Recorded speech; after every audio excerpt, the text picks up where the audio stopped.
ఒకసారి విజయనగర సామ్రాజ్యానికి రాజు అయినటువంటి శ్రీకృష్ణదేవరాయలకి ఒక చిత్రమైన కల వచ్చింది. అదేంటంటే ఆకాశంలో తేలియాడుతూ 1,00,000 దీపాలతో వెలిగిపోతున్న ఒక ఇంద్రభవనం. అలాంటి భవనాన్ని కలలో చూసి రాజు ఆశ్చర్యపోయాడు. అదేవిధంగా నిజ జీవితంలో ఉంటే ఏమవుతుందో అని భావించి మరునాడు ఉదయం సభను పెట్టి ఈ ఇంద్రభవనం నిజ జీవితంలో సాధించాలి, అది ఎలాగో చెప్పండి అని రాజసభికుల్ని అడిగాడు. అడగడమే కాకుండా ఇలాంటిది కట్టించి తీరాలి అని చెబుతాడు. ఇది విని రాజసభికులందరూ తెల్లముఖం వేయగా కొందరు అది ఎలా సాధ్యపడుతుంది మహారాజా, సాధ్యపడదు అని అంటారు. దానికి మహారాజు ఎందుకు సాధ్యపడదో నిరూపించండి అని అంటాడు. దానితో ఏం చెప్పాలో తెలియక ఒకరి ముఖాలు ఒకరు చూసుకున్నారు.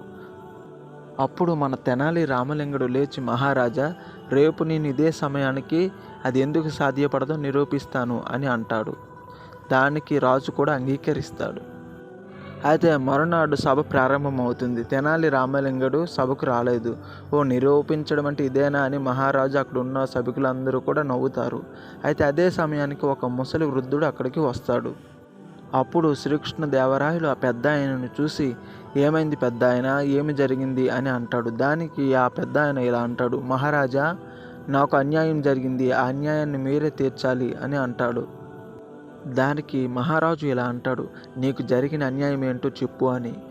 దానికి ఆ పెద్ద ఆయన, మహారాజా, నా దగ్గర 100 బంగారు నాణేలు ఉండేవి, దాన్ని దొంగిలించారు, ఎవరు దొంగిలించారో కూడా నాకు తెలుసు అని అంటాడు. ఎవరు దొంగిలించారో తెలుసని అంటున్నావు కాబట్టి అతను ఎవరో చెప్పండి, నేను అతన్ని శిక్షిస్తాను అని అంటాడు. దానికి ఆ ముసలాయన ఇలా అంటాడు, మహారాజా, మీరే నా యొక్క 100 నాణేలు దొంగిలించారు అని. అది విన్న మహారాజుకి కోపం వచ్చి, నేనెప్పుడు నీ యొక్క 100 నాణేలను దొంగిలించాను అని అంటాడు. దానికి ఆ పెద్ద ఆయన, నిన్న నేను నిద్రపోయేటప్పుడు కలలో మీరే వచ్చి నా యొక్క బంగారు నాణేలను దొంగిలించారో రాజా అని అంటాడు.